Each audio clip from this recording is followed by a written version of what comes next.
This is Kevin from EyouAgro, bridging farming needs with top-tier netting solutions. Today, we'll solve one of the most expensive netting mistakes, choosing bird net by feel instead of mesh size. Because a net that's almost right often fails at the edges of reality. Small birds, pressure points, and stretched openings. Start with one question. Are you fighting big birds or small birds?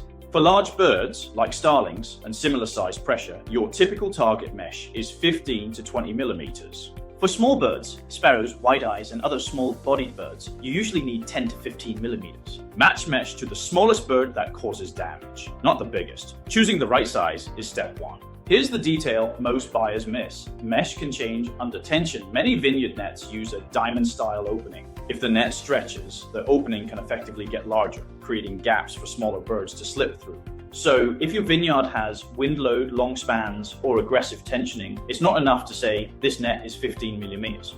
You need to ask, will the opening stay stable in real installation? This is where quality netting really shows its value. High quality netting is designed to maintain its structural integrity, ensuring that those millimeter specs stay accurate. One more practical point, tight systems are safer. A well-installed system protects both your crop and local wildlife.